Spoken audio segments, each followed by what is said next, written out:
All right. Hello. Good afternoon to everyone, wherever you are watching from. This is Mr. O, yours truly. Yes, as I promised, I was going to bring you this video, but I've been a little busy, so I couldn't bring you the video. But here it is. And I'm going to make it very short. All right. I'm going to make it very short. I'll do my best to make it very straight to the point, and we can have the discussion as we move along. Please, if you know anyone who is interested in this topic, please let them have a strong connection and a strong internet connection, and let's have this conversation. If you want to join me live, all right, I'll share the link if you want to join live. So if today is your first time of watching us, welcome to this channel. Once again, I want to use this opportunity to wish Choco Millionaire a happy birthday. Thank you, Bossman, for all the things you are doing for people, for humanity, for the youth of Africa and the world, you know, and for families, for students, and for teachers, and for everyone. In fact, for some of us, you pop us into this space, and it's been a great journey. We really appreciate you, and God bless you so much. God bless you so much. Keep soaring, and we know things will straighten up. Yes, yes, your name will be mentioned in great places, and so shall it be. Amen. Yes, Sister Ama, thank you. Sister Ama, thank you for coming. Welcome back. Yes, so this conversation has been ongoing. When I made a post, this that was yesterday, about the professional developments that you have to complete in order for the semester to even begin. And you and I have this conversation whilst you were in Ghana concerning the PLC, the textbook issues, using starters, and how classroom management should go and all that. And when I made this post, I had a lot of comments underneath. In fact, I responded to some, but I couldn't respond to all. So, in fact, it was generating a lot of interesting readings, and I decided to just have this conversation so that we can sort of put it to rest. So please, if you are here and you want to join, I'm going to post the link up. Yes, and that is the link. If you are watching on YouTube or Facebook and you want to join this live and your internet is very good, please join. And I would have wished those who made a comment and forward them. I mean, I responded to you this morning. I said you should be ready so that we have this conversation. And if somebody can reach the convener for informed teachers. In fact, we had a chat, but we keep missing each other. Let him come so that we can put this to rest. Maybe I am not understanding it, and maybe they are not also understanding me. Is that one? Please make sure your pen is ready. Add book, a big notebook. So there was one follower or commentator, Foster Delali. In fact, he we were engaging, and I've not responded to his last comment. So I wanted to take time and do that appropriately. Yes, it is not a banter. I'm not against anybody. I'm not disrespecting anyone in Ghana, any teacher or anywhere. Your views are welcome. We are just having an intellectual rigor discourse. Thou should be able to spark our minds and spark a lot of other conversations. Okay, and these are the conversations teachers must be having so that things will change, things will become better wherever we are. You understand? So let that sink in. Let us all understand that I am not against anybody in Ghana, in Africa, no, anywhere. No, I'm not against any teacher. I don't disrespect anybody. I believe everyone has a right and everyone is doing their best in the situations that we have ourselves, you know. So let that understanding be cleared. Yes. Oba, thank you. Please share the video. as many teacher platforms that you have. Let's share the video so that everyone will bring their view. I am open. I am open for anything. So if you want to bring your view, we are good. Ni, thank you so much. And now let's begin. So I was talking about PLC, and there's been a lot of conversations about PLC, textbook unavailability, and all that. And the last time I remember when we had this conversation, you said it. And you told the guy to go and read the research on it before coming back for the argument. In fact, it was just a harmless comment that I made concerning the post that if you look at all the trainings you have to go through before you can even be compliant as a teacher, okay? When being asked to do PLC and using starters and all that, that is a peanut. That should be a joy for you. That was the whole import of the whole thing. So I went in to say, mind you, some of these trainings, you have to be physically present and you make sure you sign in to be counted towards your PDs, So it was just a jovial comment. And the comments started, people started, and you could see the passion in their comments. So I responded to a few of them. And this one caught my attention, and I decided to just do justice to it. I mean, he was asking about what is the relevance of PLC without textbooks for lesson delivery. And nobody's against PLC. We need textbook to teach. And it's as simple as that. I don't know the subject this particular follower teaches. I don't know the subject he teaches. But if he... Okay, so I think we have the convener for Informed Teachers, and I'm going to add him as we go along. And I believe his internet is very strong.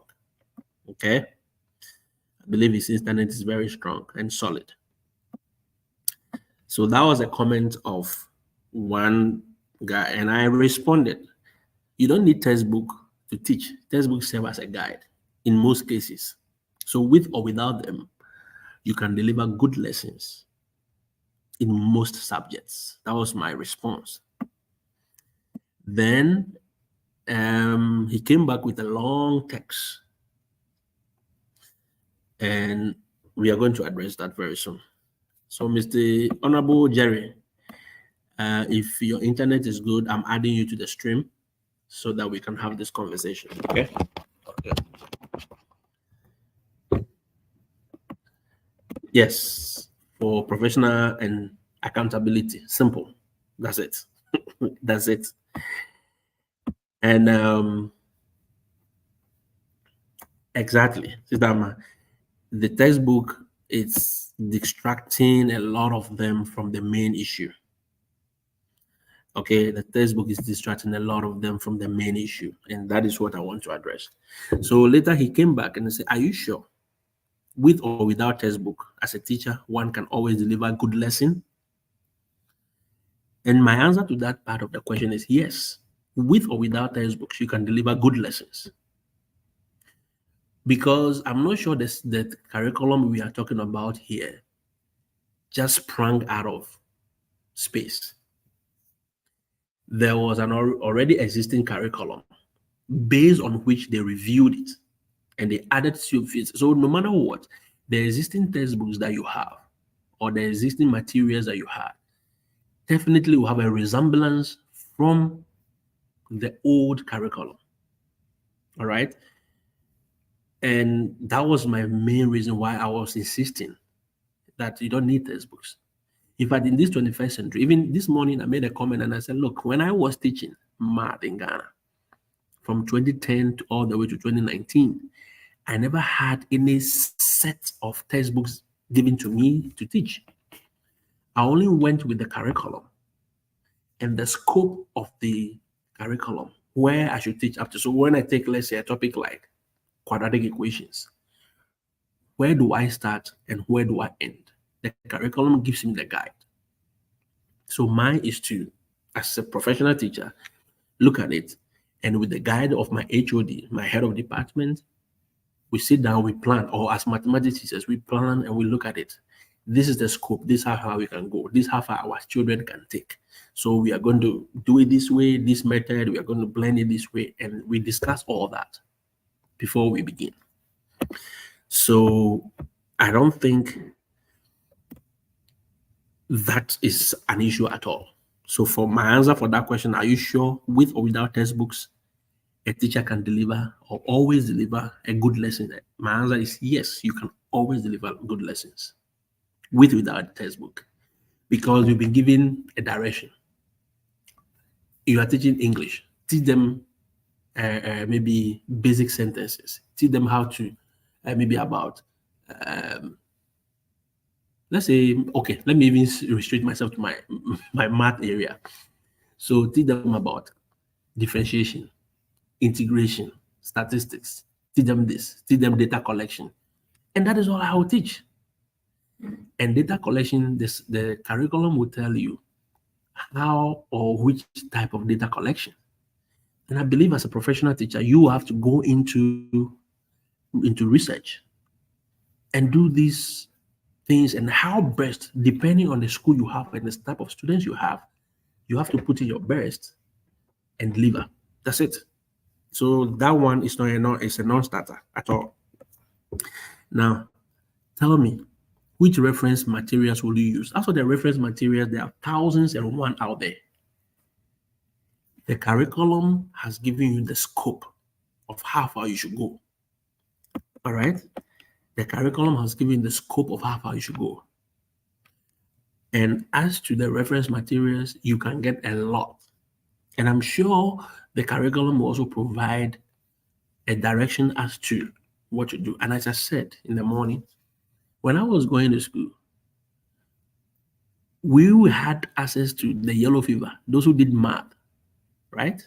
And those who did science. I did science. So we had access to the physics GAST, the GAST, the physics, biology, all of them. The GAST was a book that every science student had access to. And that's what we're using. It wasn't enough for all of us. Yes.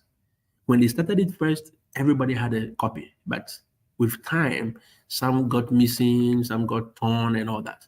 Now they restricted it to the libraries. So you go to the library, you have access to it. You sign it out, you have access to it. And that is how the system was running. I went to go for their SecTech. We didn't have everything that we wanted, but our teachers made the best of the opportunities they had. All right. When I became a teacher, I didn't have access to every textbook that I needed. But as much as you have given me the scope, how far I should teach, that's it. Here, nobody gives you any textbook. Trust me. Yes, as of now, I can show you I've not been given any textbook that, use this or this. You see this book? That is what I can reference. I don't even use it to teach. It's just like a few of them. I don't use it to teach. The students cannot even carry this whole book. No. So there are soft copies they have access to if I want to give them. There are soft copies. So it is upon me to sit down and do the research, look at what they will need, looking at the scope of the curriculum, and look at what they will need and what I will need to give them. Then I prepare my lesson notes and deliver. If they want any added readings, I will reference. I can send them PDFs. I can reference them books that they can go and buy themselves. Yes, because students must be responsible for their education as well. Yes, nobody gives, as somebody saying, nobody gives any textbooks nowadays. Nobody gives you any textbook nowadays.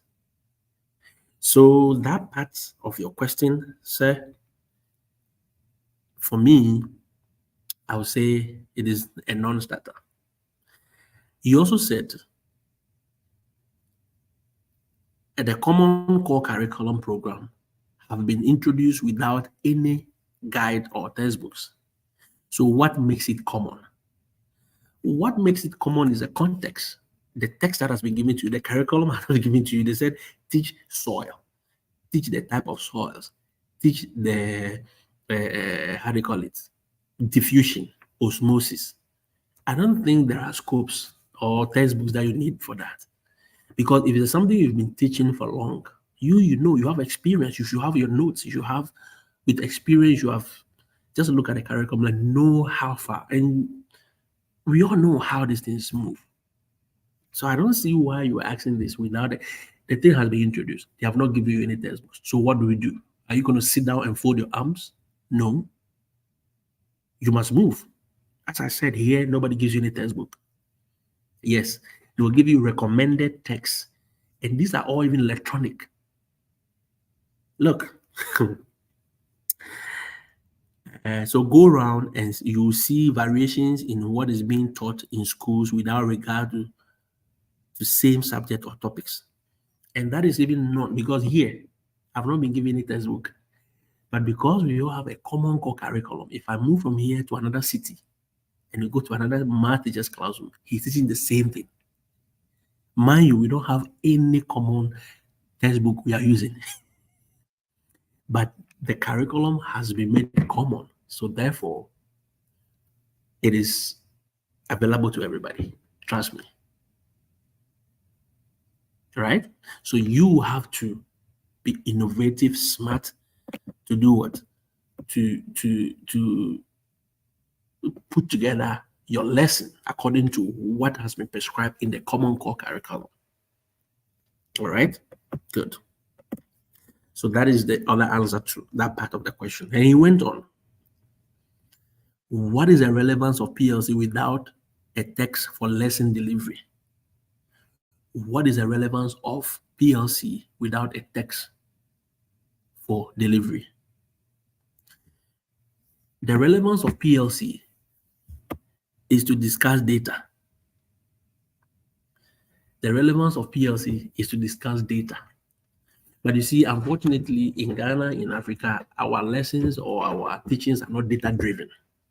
So, and it is more of instructivist approach, where you are the teacher, you are the God of now all knowledge. You come in, you pour to your recipients.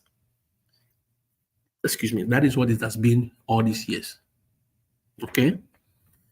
Where in other parts of the world, they've moved away from that kind of instruction. They moved away. So we all went to school. Skinner, Piaget, all those guys, they all have their views. Then we moved the constructivist.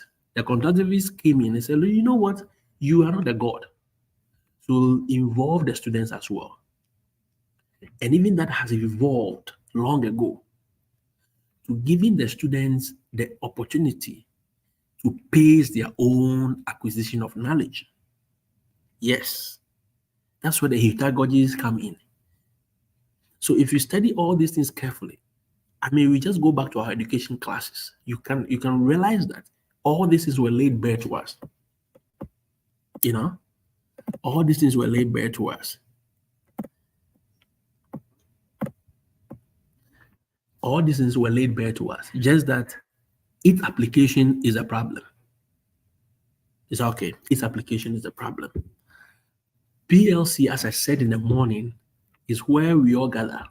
So if you are teaching social studies, another teacher is teaching social studies for maybe Form 1s, social studies for Form 3s, social studies for other levels. We all come together, 4 social studies teachers, we come together, we form a PLC. We meet, we discuss. Okay, so how are we going to teach about Ghana? Maybe there's a topic, the festivals of Ghana. How are we going to teach it? What and what must go into it? Looking at the curriculum, where and where do we touch and where do we leave? Okay. Then another time you meet again, say, the last time I gave them a test on the festivals in Ghana, my students did this way. Your student did it this way. Your student, then we all compare notes and we say, okay, why are your students performing better than my students? It's okay. Why are they performing better than my students? Are you doing something different that I'm not doing? How did you teach this? How did you explain to them the types of festivals?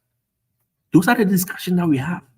Then we compare data, we compare notes, then we say, okay, maybe you should teach it this way, it will help. Then we all disperse, we go to our various classrooms, then we implement whatever.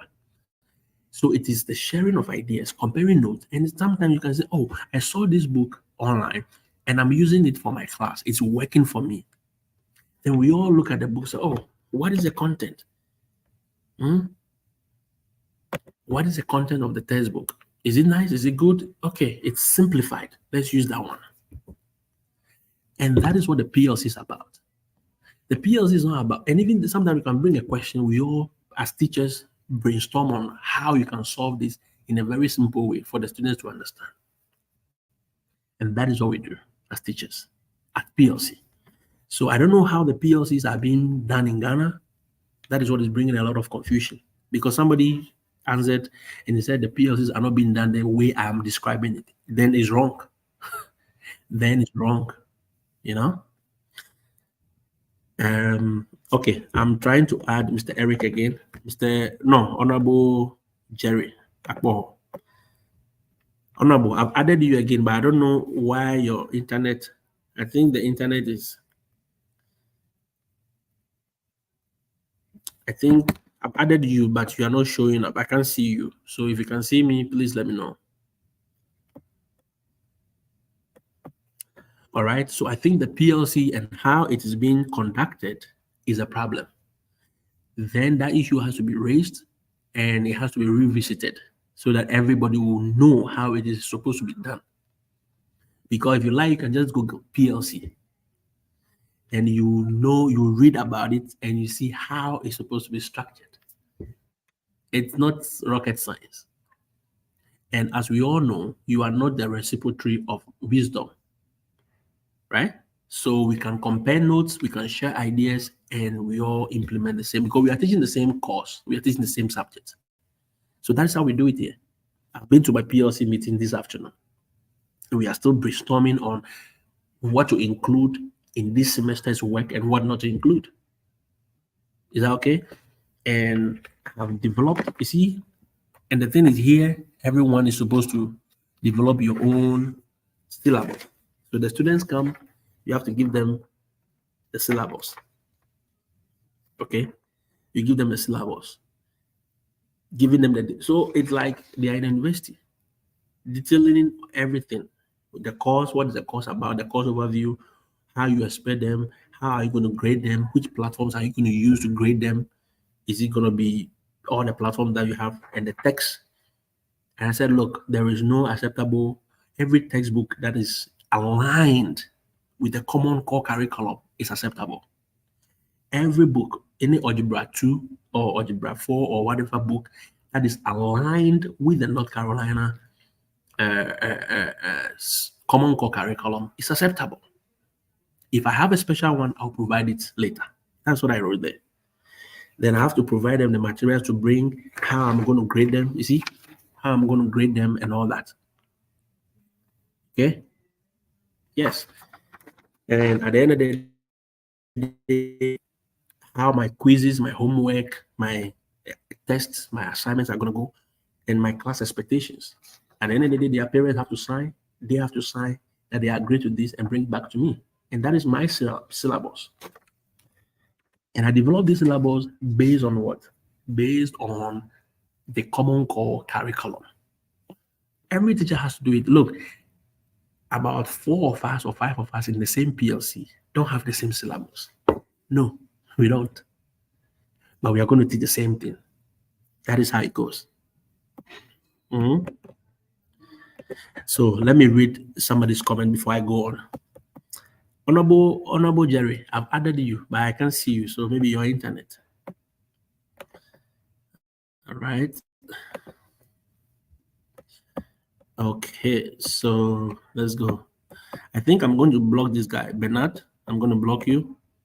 Unfortunately, I'm sorry. Okay? Yes, I'm sorry, I have to block you. And I have to delete your comment as well. You can't keep doing that.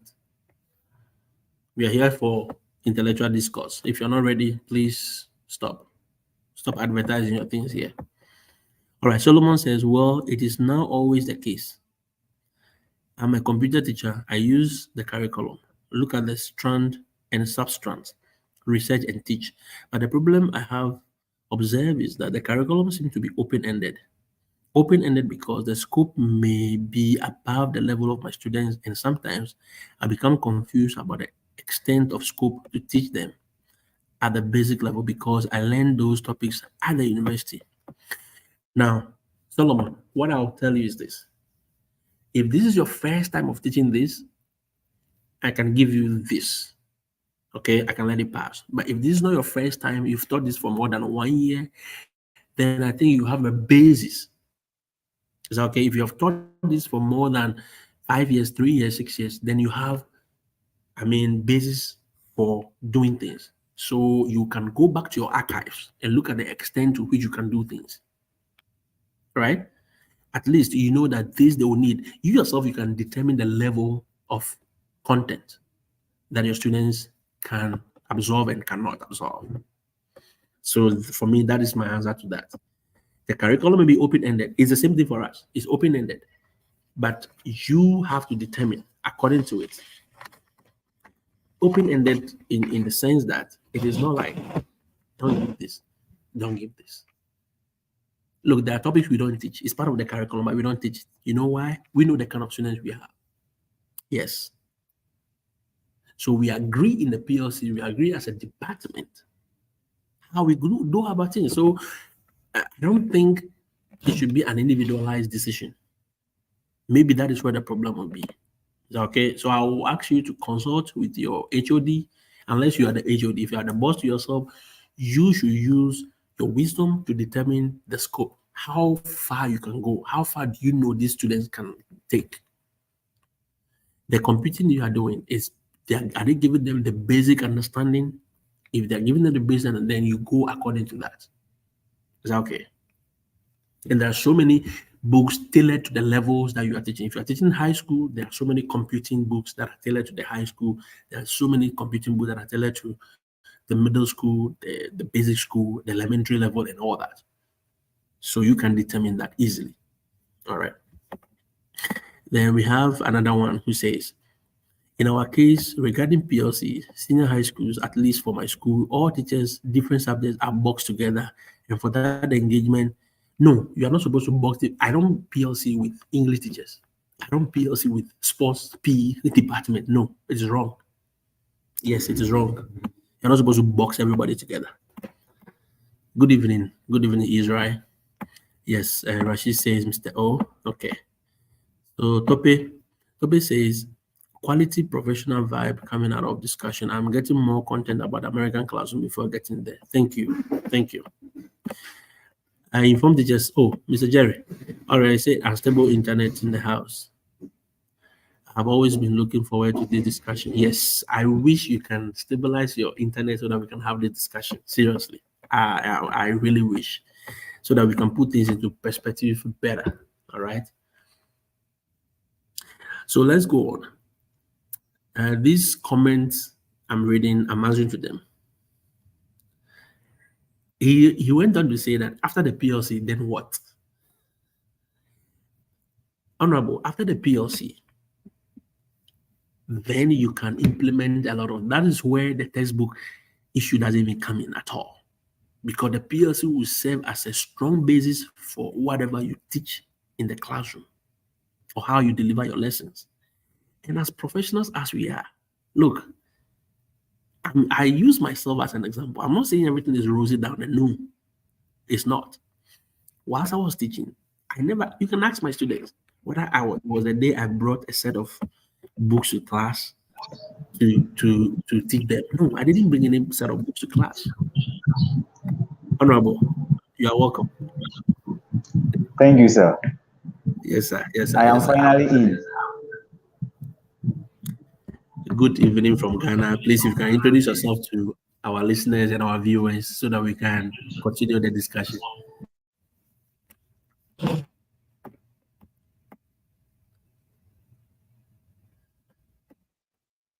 I think network. All right, stable now, right? That's my problem right there. I'm having great challenge with network, especially if I'm in the house. So I Oh, only okay. Okay. do those my video things when I get to school. Yeah. Oh, okay. Okay. I All think right. it's I better am now, so we Jerry can. Akbon. Mhm. Yeah. The founder Yeah. and lead educator of Informed Teachers Network, a young guy Yeah. with a big passion for education and all educators. Yeah. So that's That's good. basically about me. Yes, sir. So those of you who are not aware, he is the brain behind Informed Teachers on Facebook. I mean, very solid guy. We've had some few discussions behind the scenes, and he's been solid so far. The questions, the summary, the way he organizes things to the point. And I wish everyone will follow their page. If you're not following their page, go and follow their page right now. Informed Teachers Network. It's a very solid page. He brings very informative stuff there.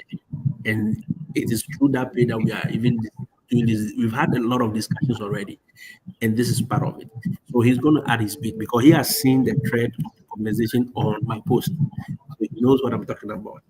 So, Mr. Honorable Jerry, Yeah. now I'm addressing the PLC issue. Somebody said the PLC, all of them are boxed into one. So English teachers, math teachers, and science teachers, everybody goes to one. Is that the case? Okay. Actually, um, the senior high school, Hmm. I haven't been to any of their PLC sessions before, but so Okay. I don't know how they are doing it currently. But I Okay. presume they have departments. I am in the primary session. Okay. Actually in primary three. So All in right. the primary, let me speak for the primary. In the primary Mm-hmm. section, as you already know or might already be aware, Mm-hmm. we are all class teachers. Yeah. So Yeah. you teach everything. You are a math teacher, you are Yeah. an English teacher, you are Yeah. everything. Yeah. So during our PLC time, from class one all the way to junior high school, we Okay. all gather in one room and then we do our own thing. But sometimes we take maybe a topic or a subject that's related to KG. Other Mm-hmm. times we take a topic or a subject related to the primary, other times the junior high school. Mm-hmm. Other times, if you want to be innovative with it, you do it in groups. Okay. That is my school. I have so far been in two schools since the Mm-hmm. inception of this PLC thing. And I have been the curriculum leader, and that is Mm-hmm. how I have been doing it. All right. All So right. I am sometimes innovative with it. We do it in groups where maybe KG teachers are doing their own things, primary teachers are doing their own things, and then the junior high school teachers are doing their own things. And they are discussing a topic that's related to either primary, KG, or junior high school. Other times, the topics we discuss are common to all of us, Mm-hmm. especially, let's say, pedagogy. Mm-hmm. Teaching methods are the same, almost the same, but just that you have to do some little tweaks to fit your level. That's all. So you can all learn the same thing. Yeah, that's basically what we do. Yeah. So I think you brought a differentiation because personally, the elementary teachers here, yes, they all teach the same thing, but you have those who are teaching, let's say, the lower levels, the Yeah, KG, the nursery, they meet, and they have those in the lower primary, let's say from 1, 2, and 3, they can also meet. Then you can have the 5, 6, 4, 5, and 6, they can also meet. That way, yeah, it makes the group smaller and it makes it easy to manage. Then the topics you yes, discuss, it makes it targeted. exactly, and the topics are almost circulating within. Here, like I teach the high school, we have grade 9, we have grade 10, we have grade 11, and we have grade 12. Do you get it? So 4 years, and we are all teaching. We all don't meet. So if somebody is teaching Math 1, which is let's say for uh, grade 9 people, which is the first year of senior high school, he cannot do PLC with me who is teaching the senior level, maybe grade 12. No, we don't, because we are not teaching the same thing. I hope you understand. Even though we are all teaching Yeah, math. sure. So I believe the schools or the school heads or teachers have to start innovating and restructuring the PLC. They have to You restructure see, the whole PLC. here is the problem. Here's our problem. When the new curriculum came, they Yeah. gave us only 1 week training. And to me, personally, I think this 1 week training wasn't enough for us to implement the curriculum. And some of the conditions and the new things that came with the new curriculum is this PLC. And we don't have enough information on it, especially how to conduct it. So some of us became very creative. I have spoken to some of my colleagues, and the kind of things they are doing, very wonderful. But other schools, some schools are not even doing anything at all. The whole term, they have not done anything, practically nothing. But some are doing other things that are you can't describe as improving classroom practices. So I would say that those who brought the idea of the PLC in, they didn't do enough work. They are supposed to train our head teachers. They are supposed to train our directors, our supervisors, our school improvement support officers. They are supposed to train them to help us organize these things. Right now, if you ask the school improvement support officers how PLCs should be conducted, some of them will not be able to tell you. This is a fact. This is a Wow. roadside, and I don't want to go far. Wow. I don't like going far on certain issues. Yeah. Wow.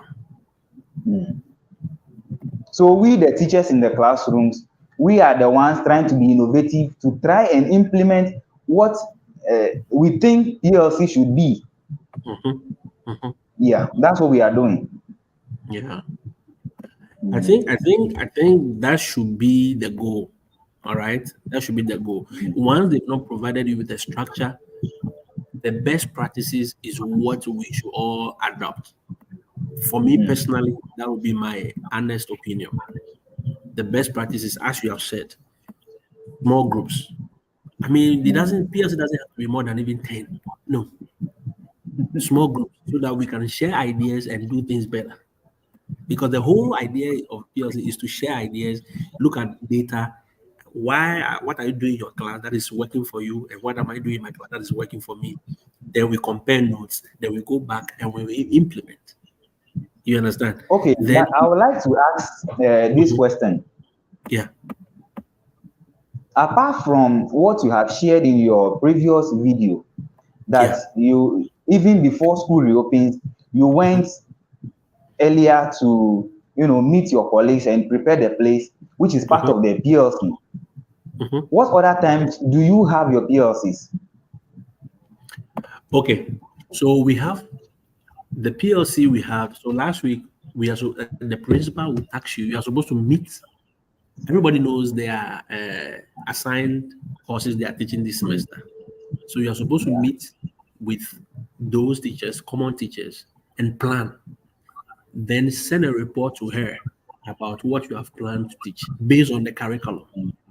Is that okay? Yeah. Then when that is done, I've set up my classroom. I have to charge the Chromebooks that we give to the students. You have to charge it. I'm in charge of it. And you have to make sure your classroom is set, everything is set, ready for tomorrow. We are receiving the students tomorrow. Now, our PLC, so I'm teaching two courses this semester, Math 2 and Math 4. Math 4 is for the seniors, and Math 2 is for, let's say, those in second year. So it means I have two planning. I have to meet with those of us who are teaching Math 4. About 3 teachers are teaching the seniors. Then about 4 teachers are teaching about 5. And we have to meet. So I have 2 meetings each week. In fact, it will be 4 if I want to consider all. It will be 4 because I have to meet with the senior teachers twice a week, and I have to meet with the other teachers twice a week. We meet 2 times in a week. So in all, for me, for instance, I'll be meeting 4 times in a week. Yes, 4 separate meetings. Yes. Yes. Okay, according to what we are supposed to follow, Yeah. they have given us what is with the introduction of the new curriculum. They have given us what is called Teachers Resource Pack, and it also gives us a fair idea of how PLCs should be conducted. And according to that guideline, we are supposed to conduct PLCs once every week, which should be an hour on Wednesdays. But in case the Wednesday will not help you, then you can choose another day that is good for all the staff to meet and discuss. And then this particular 1 hour is supposed to be the last 1 hour to the closing time. So let's say you'll be closing the student at 3. On Wednesday, you close them at 2, so that last 1 hour, the teachers will meet and then have their PLC. They did it in such a way that no teacher will complain about staying in school outside the instructional hours. Okay. That is how we do it. So my problem is, though we don't have full knowledge how the thing should be conducted, the time that we are supposed to have it is still within the instructional period. So I don't understand why my colleagues have problem with it. Exactly. I don't know whether moving from their classroom to the center where they will be meeting their colleagues is their problem, or coming to sit there to have a discussion about what to do next about our lessons, how to improve our lessons, how to deal with the students and all that is their problem. That's what I have always been trying to understand. That's why I asked that question. Yeah, because these meetings I'm talking about, we don't have any separate time to do it though. Okay. It has to be within the working hours. So it is we, the teachers, who have to be innovative and decide how we want to conduct it. So, for instance, for senior classes, we've decided that our break time will meet briefly. Okay, you have 30 minutes, you have about 40 minutes break. You meet briefly, you make use of at least 20 minutes, 25 minutes, brainstorm what is working, what is not working. And if anybody has a problem, he brings it along, we discuss it, we compare notes, we share Google Sheets, we share the data, we say, okay, this is what is working, this is what is working, we all discuss quickly, then we go along. Because the major part of the planning has been done days ahead already. So as we move along, it will just be tweaking, adding and subtracting little things. And that is how it works best for us. You understand? Okay. So I think if I may ask, who actually facilitates these PLC, these meetings? Facilitators are we, the teachers who are teaching. So we will have to decide who will write the report. Just one person will just be the head, because after all, we are all teaching math. All right, we are all teaching maybe algebra 2, we are all teaching algebra 4, maybe we are all teaching this. So if, let's say, all of us are teaching English, then we just choose one person. Oh, you be the facilitator, we'll meet in your classroom, you write a report and send it to the principal and all that. That's it. Okay. So it is not the principal. In our case, mostly it is either the school head or the curriculum leader who facilitates these sessions. When teachers are assigned, our colleagues, when they are assigned that, okay, in our next PLC meeting, we want you to facilitate and help us discuss this particular issue, you will see colleagues falling back. Wow. Lack of confidence. I know this is a roadside, but I have to say it anyway. That lack of confidence is there. So we go to the meeting. Some people virtually sit at the back behind somewhere as if they are students. The whole meeting will close. They will sign attendance. We write the report to cover them. Then they go home. And I seem not to understand what is going on. So sometimes I ask this question and then I get the backlash. So I have now decided to keep quiet. I mean, it's not supposed to be like that, actually. It's not supposed to. Everybody is supposed to contribute and everybody is supposed to be part of it. And that is why, because you are colleagues, we are all at the same intellectual level. Or even some are, I mean, here, some have PhD, some have masters, some have degrees, and we all meet. But yet everybody's voice is heard. Nobody is considered higher than another, because even if you have PhD and we are all teaching the same course, we are all the same. Yeah. We're all being paid the same. Nobody's getting, you understand what I mean? So at the end of the day, sure. Everybody's voice is heard, and you must talk. You must talk. And if you don't have the confidence to talk among your colleagues, then I don't know where your confidence will come from again. So that is basically the reason why I sometimes make the noise so that those who are sleeping should wake up. Yes, some of us, the background we are coming from, the training, the kind of training we received, our personality, and some other things contribute to the fact that we don't have that confidence to speak in front of our colleagues. So the PLC meetings serves as one of the platforms that we can develop that confidence. But it appears that we are avoiding it. We continue to hide. We continue to avoid. You see, that's why I've always been making noise that let's all wake up. But some see it as me trying to denigrate my colleagues, trying to that kind of thing. I hope you understand. Oh yeah, I understand. Uh-huh. Sure. You are not denigrating them. It is about self-confidence. He has to be able to come out themselves. Here, nobody you see, and you see, it's the same problem that has been there all along because they see themselves as gods, little gods in the classroom, Yeah. and they shout at these kids, they beat them, they whatever, they do whatever they want to them. Now, when it comes to them sharing their own perspective on things, then they feel timid. And I don't know what to say again, but it is wrong. It is wrong. It is not supposed to be like that. It is Okay. not So supposed to be like that. Somebody was asking a question that is elementary class. Are teachers responsible for teaching? Yes. Yes, here the teachers teach all the subjects. They don't have specific in elementary level. You're talking about from KG all the way to grade 4, or let's say grade 5. You don't teach because grade 6 upwards is middle school. Grade 6, grade 7, grade 8 is middle school. So what we call class 6, class 7, class 8 is middle school. That's the GSS. So those ones, yes, you use classic, you still teach everything, but they have specific subjects from that level. So that is the difference to and the answer to that person's question. sure. So as Samas said, it needs confidence and skills. You need a higher self-efficacy evaluation to engage in the act of co-regulation. Yes. And I think that is exactly what we need. So, Honorable, I think you should encourage at your own level, you should encourage your colleagues. That is the only opportunity they have to speak up. If they have a challenge with any topic, if they have a challenge with any topic or any particular thing, that is where you discuss it. That, oh, I'm teaching Yeah. soil, type of soil. I mean, and I don't know how to explain this. Does anybody know what to say? Somebody say, oh, I use this. I have this in my class. Can you come for it and use it to teach? I have this TLM. I prepared it or I bought it online. Or somebody brought it from UK for me. So can you use it? That is the PLC. That is all about the PLC.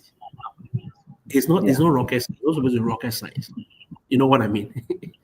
Yeah. So I get you. But I think complacency is also part of it.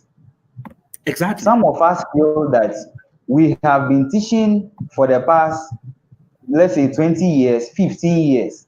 Mhm. So I have been in this same class or this same level for all these years, and I've been doing this thing well. So is there the need for me to learn how to do it again? Mm-mm. You There see, is a need. so that's how they feel, the complacency.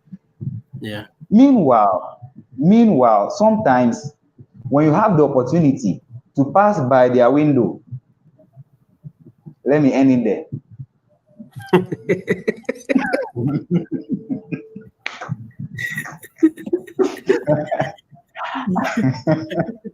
So that is how Adam, it is.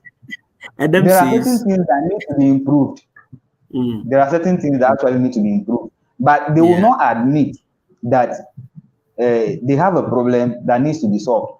And the exactly. first step to solving any problem is to admit that you have a problem.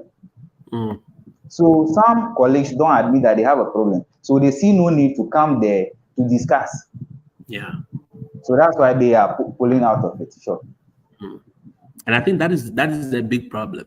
Adam is saying you should address the issue without tagging your colleagues. But look, Adam, what we are talking about here, we are not mentioning anybody's name. We have not mentioned anyone's Mhm. name. We are only talking as professionals. You understand? So in the first place, me as a professional, I have other colleagues. I can talk about them generally without mentioning names. I've not mentioned anybody's name. Because when we go to PLC, there are people who don't even talk. They tag along. For them, whatever you guys plan, they are confident. They are okay. They go, they don't have any Yeah. problem. That is how it is. Personally, I will not say I am 100%. No. I will not say I am doing everything right in the classroom. That's not what Mhm. I'm trying to say. But I have a big heart. I have a big passion in readiness to learn more. I know I have admitted that I am not 100%, but I am aiming to reach close to that level. So I know there is something I don't know. I know there is something that needs improvement. So I'm always looking for that opportunity to learn that new thing, to share what I have learned with my colleagues, because I understand that the more I share what I know, the more I internalize it, the more I get more insight. That is why I am always eager to share. I'm always looking for the opportunity to learn new things, to become a better version of myself. But some of our colleagues don't see this. They think if you are talking about this, it means you are too proud of yourself. You think you are the best. No, that's not what I'm saying. I am not tagging anyone. I have had my head teacher come to my class and pointed out things I wasn't doing well. I only take steps to improve them. So I am not 100%. I am not tagging anyone. That's why sometimes when I pick a certain issue and I want to go with it, I stop on the way, because those are the mentalities. Hmm. And that is a wrong mentality. To be frank with you, Sure. that is a wrong mentality to have. Because as colleagues, we are supposed to support each other. We are supposed to help each other rise. Because the department we are working, I mean, you cannot work in isolation. You can never work in isolation. So this issue of, because I mean, I've been seeing your post and I have been seeing the comments that come under it. I don't want to say anger. I don't want to say anger, but you see the passion that they speak with. It's pure because the guy I was addressing his issue this afternoon, he kept asking a lot of questions. I said, look, this textbook issue shouldn't even be a conversation at all. It shouldn't be a conversation unless you are a fresh teacher from the university. Then you have a problem because you don't know where to begin. But even that, that is why you have other professionals. Your HOD is there, teachers who have been teaching this thing for past 20 years before you. So they have Yeah. reference materials they can easily help you with. They can easily direct you, oh, this is how we so start like this. If you get here, you can explain it this way, you can do it this way, you can do it that way. You understand? And that was Yeah. what generated a lot of problems for us. And he kept going back and forth. I'm like, look, this textbook issue is not an issue. When I was teaching, there was no textbook. In fact, nobody gave me any textbook. I had to do Okay, with my. actually, I think I have a different opinion, as I have shared earlier, on the Yeah. textbook issue. Yeah. And I hope you have read what I posted out there. No, no, no, no, no. With regards to I the, I understand. That is why I said that the issue is not about textbook. You know, Sister Amma is joining us. The issue is not about textbook, and we shouldn't make the issue about textbook unless you are not innovative enough. Look, even here, if you want, I can share one of my platforms that I use. Delta, I even shared it with the new teachers. I had to pay $145. Why did I pay? Because it is a platform that makes it easy. My students love it. It's easy. They can watch videos. It gives them examples. I can assign work easily. And it's a platform I want to use to make my classroom comfortable for me. The district have not paid for it. So I have to use my own money. Who is paying me that $145? No, I'm not getting I it back. know. Does it make my work easy? Yes. Does the student love it? Yes. And that is a choice you make as a teacher. It's not everything that will be handed out. I mean, when we were teaching, nobody handed anything to us. We had to make use of all the books that are in circulation. And at least most of these writers, they have connections with genius. So curriculum, before it is released, they release their books ahead of time. And it is typed. Trust me. 99% of the time, those books are all around, are connected to the curriculum already, and they align with it perfectly. Sister Ma, sorry. You're welcome. Thank Welcome you. back. Welcome Selassie, back. thank Yes. you. We are having a funny conversation, and a lot of us are not really understanding the actual basic elements of this conversation. All right. We are either having this conversation as agentic professionals, or we are having this conversation as professionals who feel dependent and reliant on other people for outcomes. This is the conversation. If you are somebody who is agentic, and you are actually interested in progressing your own career. The discourse actually in the conversations we've been having on this topic have broken my heart, because most of the conversation we are having centers around somebody else is responsible. Me, I'm in the classroom. I'm there to do somebody a favor. It sounds to me, and that person better give me this, gives me this, gives me this. Or if he doesn't do it, then I'm not doing. And I don't know. When Selassie was speaking now, you were actually describing you taking actions to try and mitigate situations in your classroom. Sometimes even dipping in your own pockets to pay for certain things, to facilitate certain things, because you understand that the system you are working in is unable to give you everything you want. Right, Selassie? Exactly. The system I work in is unable to give me everything I want and need. Yeah. Do those things become an excuse? And does this stall instruction? Hell no. So, do we have constraints? Yes, we do. Will we work around the constraints? That's the question. And that is what separates the real professionals from the ones who are paying lip service to this particular job. I don't have a textbook. You do have the internet. You are watching me on Facebook right now, so you do have the internet. And in fact, you may not have the GES approved textbooks, but the GES approved textbooks are also based on other textbooks. Physics has been physics from 1422. Yes, the textbook writers are slightly different, but Newton's second law has been Newton's second law for God knows how long. You may not have the GES approved textbook for teaching Newton's law, but you may find international textbooks. You might find other publishers who have materials on Newton's second law and you can use to teach, right? Because that's what I do. I'm given a curriculum. I look at the curriculum. Yes, I don't have all the things I want in the curriculum, but as an instructor, I am responsible for the learning in the classroom. It is me who needs to facilitate and enable. I accept that job and I go find the best possible solutions to the problems that I'm presented with. Yeah, the textbook thing is just a distraction really, because a lot of people have found something that somebody hasn't provided and it's now become an excuse. Hey, the GES has not given us a textbook, so we can't. What is it are you teaching? Phonics. Honey, there are many phonics resources that are based on this internet that you can find without waiting for GES. Which one? Simultaneous equations. Darling, again, they exist in other places, in other formats. May not be the right textbook from the GES, but the resources exist.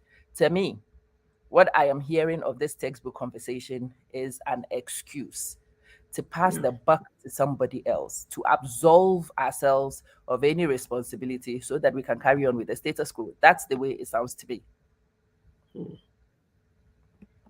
And if anybody thinks it sounds any different, please come talk to me, because me, I'm baffled.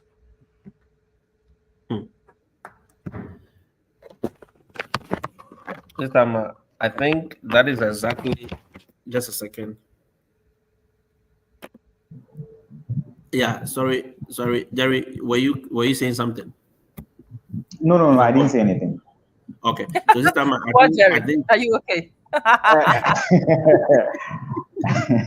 I was listening. I was listening. yes, because I think this conversation has gone back and forth, and in fact, I just made a very harmless post about I saw that. the trainings you have to do before you can even start the semester. If you don't do it, look, Sister Ma, sometimes you'll be there and HR will send you email. You've not finished this training.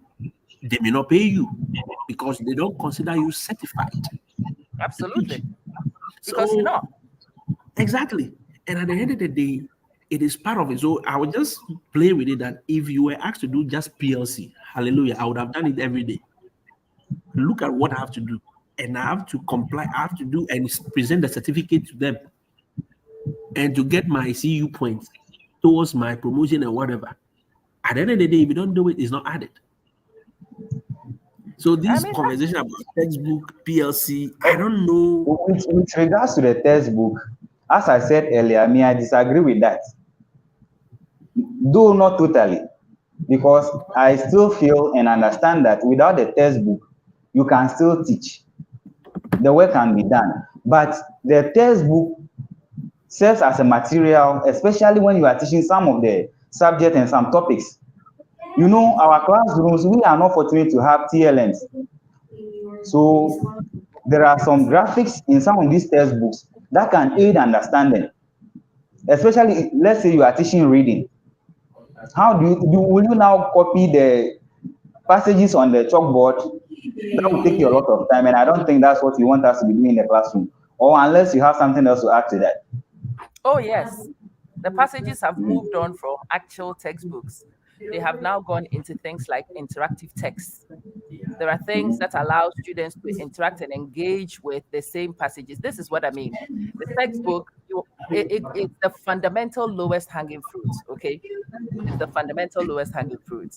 It is wonderful when a textbook is given to you. But even that, once you as a teacher progress your skills to a certain point, you transition above the textbook sometimes. But I understand for some people, it is a lifeline, it's a baseline. People like to hang on to it, and it's wonderful if it's available. But it is not one which stops practice if it is unavailable. This is my argument. We don't stop working and we don't throw the dummy and have a fight because it's not there. It would be nice if every teacher had at least one copy of the instructional guide. In fact, if we were actually fighting over instructional guides, that gives you the full guidance on the things to teach. I will actually be jumping up and down with you. Yes, I think instructional guides need to be given so that it brings some structure and rigor to what we do, right? But the conversation we are having is actually not from instructional guides, which requires that you look at directions and you personalize and use that. Adam says that's not what I said last time. To bring it to the classroom to teach is the problem. Adam, to bring a textbook to children to distribute on tables to read whilst you watch is a waste of instructional time.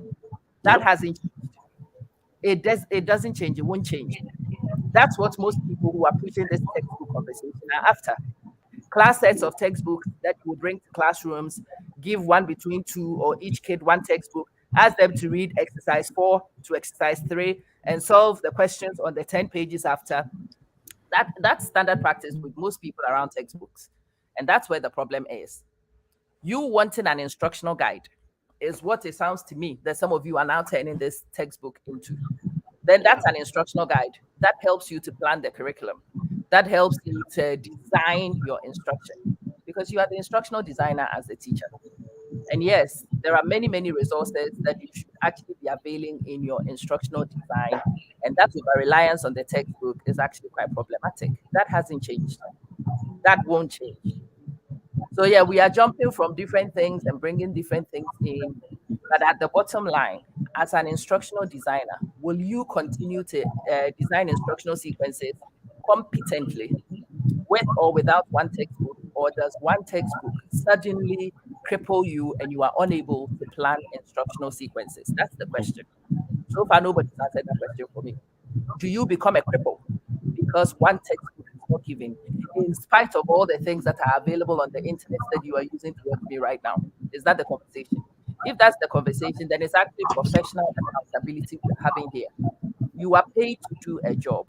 And one of your fundamental jobs as a teacher is to design instructional, robust instructional sequences that help and facilitate learning. That's our job. And if other tools are given to you and if people are able to assist and make your life easier, great. But in fact, at the bottom line, strip textbook and everything off. Your job is to design the instructional sequence. And it's up to you to find the resources and the materials. That is the responsibility most of us who work in the West have accepted. And those of us who are in our home countries don't accept. That's the key point here. And even to add to that, Stama, to add to that, I was saying somebody the last time that look, when I was in Ghana, I had to use my personal money to even photocopy past questions for my students.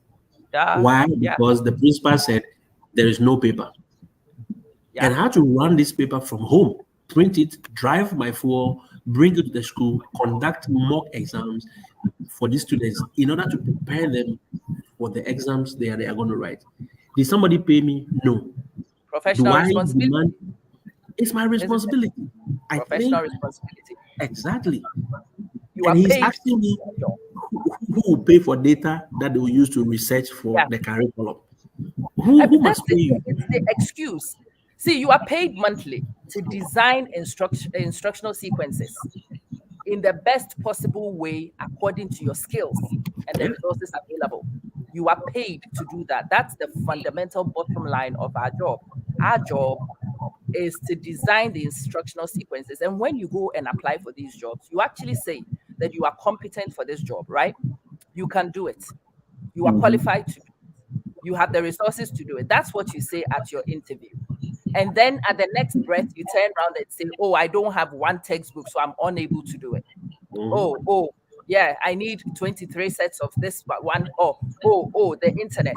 No, you are supposed to use all resources, and it's no holds barred when you are planning instructional sequences. No holds barred. Every resource that you should be able to use to incorporate into your instruction so that teaching and learning can happen effectively. That's your job. That's your job. Whether you go to find it from a textbook or you find it from a PowerPoint or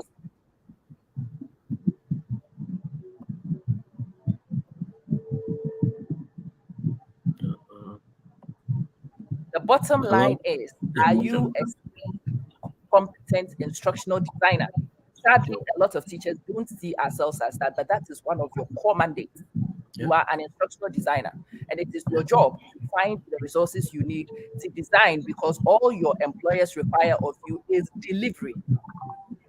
You are supposed to design and deliver. And you have already signed a contract that says you can design and deliver. So, what conversations are we having here? Am I going to go back to my head teacher and tell them there's a new textbook that has come out? And if I haven't got it, I can't teach physics? Is that the conversation we're having? Am I going to No, stand in a that's not the class? conversation. No. Yeah. Am I going to stand in a classroom and look an idiot in front of the kids because I haven't found a new textbook? Is that the conversation? Am I going to stand there so I am unable to answer questions? I am unable to provide them practice material. I am unable to assist them to test and assess their knowledge, identify their gaps so that they have a better chance of actually learning and actually become lifelong learners. That's my job. Where does a textbook fit in and where does a textbook stop this? This is my conversation at the moment. How does a textbook stop me from being an instructional designer if I say that I'm a qualified instructional designer? Because that's what the teacher is. It doesn't stop you. I mean, Well, it doesn't stop you. So, actually, you have made valid points. You have made valid points, but you see, let's use the how the doctors and the nurses work, for instance. When the doctors are going to work, they don't carry their own syringe, they don't carry their own stethoscope to work. They go there and their employer supplies all this, then they use it to work. When soldiers are going to war, they don't supply their own guns. We are not saying that we cannot combat, but our combat might not be as effective as our employer is expecting us if they don't supply us with the necessary tools that we need. We are doing it, but we want Let to me do it jump. more effectively, and these are the things that can help us. We don't have libraries in our schools. We don't have Wi-Fi. We don't have a lot of things. Even in the community, we don't have. You see, we lack a lot of things. So if the government can just do us that little favor by providing textbooks, that will help aid our suffering small. That's what we are asking for. But Again, for colleagues who think that nothing can be done if the textbooks are not there, I am also totally against that's the that. problem. You see, Yeah. when you go to war and you run out of ammunition, because it happens in combat situations, your employer has sent you to war. Yeah. You are at the war front and you run out of ammunition. Will you stand there and wait for them, or will you find the next available thing to fight and to keep safe and to come back and complain later? Now, this is the conversation. You understand? It's not ideal that you don't have, when you go to a hospital, I've been to a hospital and I've seen a lot of improvisation that happens too. Yes, they should have syringe and they should have this and they should have that. Sometimes they don't, and there is a life to be saved. This is our conversation. Yeah. These students are kids whose lives are on the line, and you don't have Sure. fancy equipment. You do not have ammunition. Will you stand there and will you die, or are we actually going to make do? This is the question we are asked, because our system does not have all the ideal things we want. We have run out of bullets. Are we going to stand there and are we going to cry because we've run out of bullets? Are we going to wait until the enemy finishes us because we cannot find innovative ways around things? Will we watch our patients die like some of these nurses do because we have there is no PPE? I saw that in COVID. There is no PPE, so we watch you die. Is that what we're going to do? Because it's not all the time that the hospitals have everything they want. Every professional Yeah. environment have ideals, and it would be wonderful if we had all the ideals met. The problem is we are a developing country. We don't have our ideals anywhere close to where we want it. But are we going to try and be innovative and be functional? Or are we going to find excuses? That's the conversation, really. Because my school is not Okay. providing I me. think now you are putting the conversation in the right perspective. Yeah, it's there. I suppose maybe it's one people did not pick up. Nobody's saying that it's ideal that we don't have resources. It's not. My school is not going to be able. I have a whole list of technological tools that I want. Will they give me all of it? No. Are they going to No. facilitate all of it? No. Am I going to stand there and make that a barrier to progressive instruction? No. Sometimes I'm going to go and find alternatives. Sometimes I'm going to create. Sometimes I'm actually going to dip in my pocket to make sure that the things that I need are provided. You see, it's never ideal anywhere. And we can all sit and make excuses, or we can look at situations and move forward towards solutions. For me, it is looking at situations and moving forward. And I've just gone forward and talked to so many people about this thing, and I've realized it's become a mind block. Yeah. And Sitama, thank you so much. And just as I wanted to show, my laptop went off, so sorry for the break in transmission. And I wanted to show something.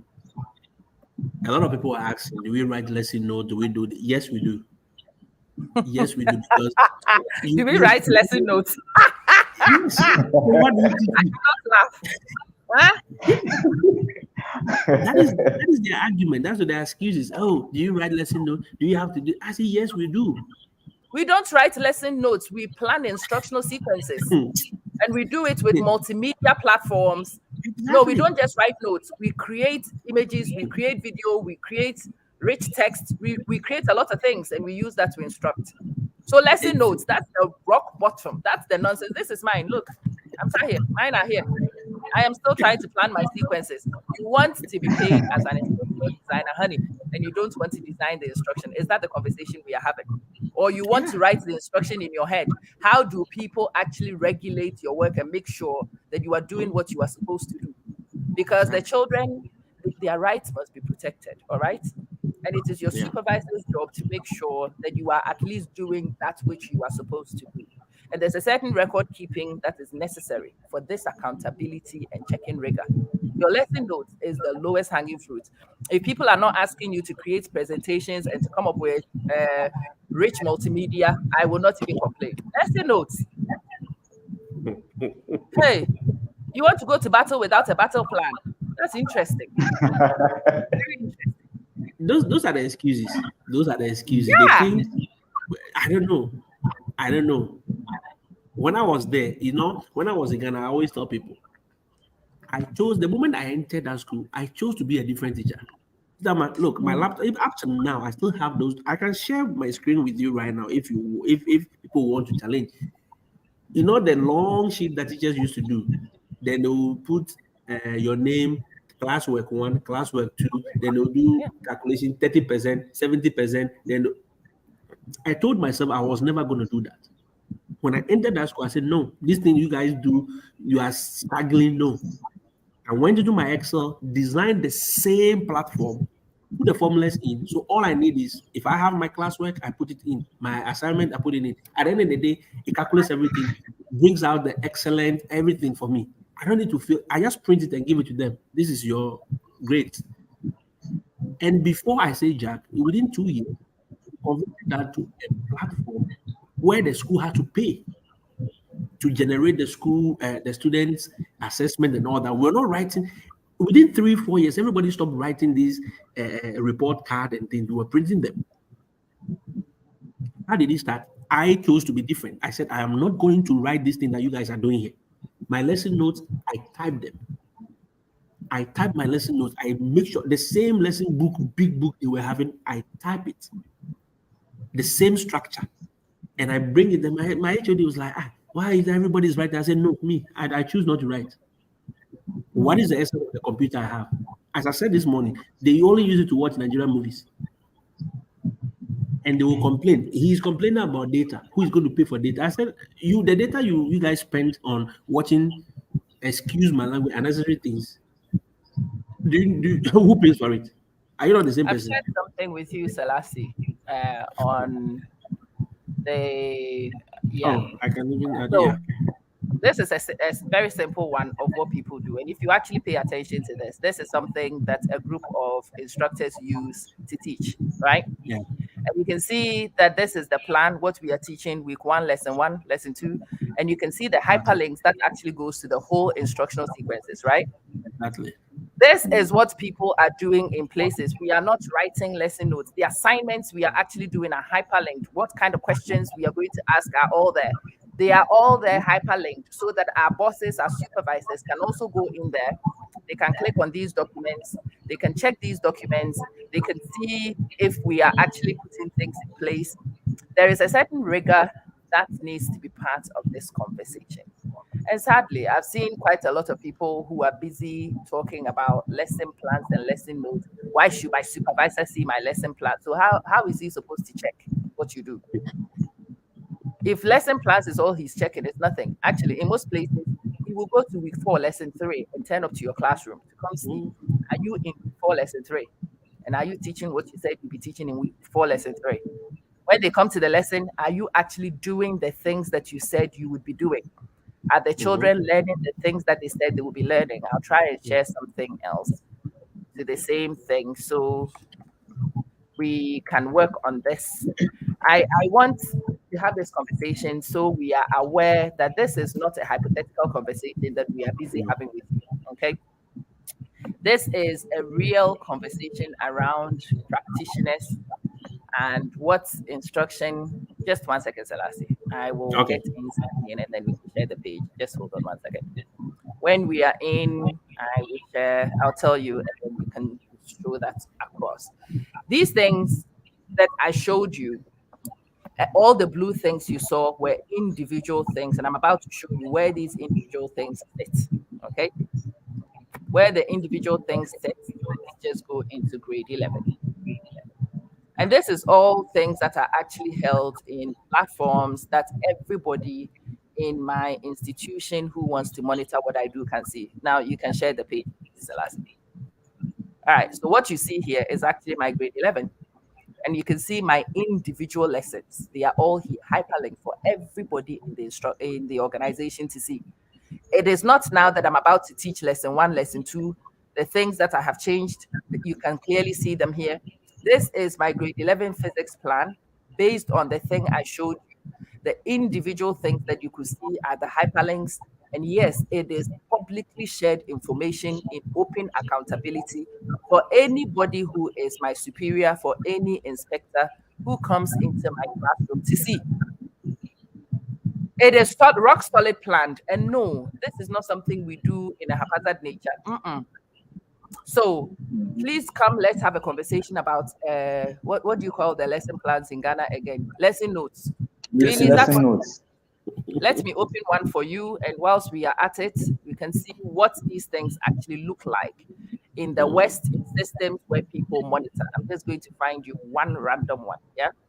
I'll find you Newton's law review, because me, I'm a physics teacher, so I will share with you what it is I teach. Let's find energy level 1, because that happens to be the one that I'm on, and we'll do it as a preview. So you can see the preview. Can you see the screen, Selassie? Yeah. Okay, there you go.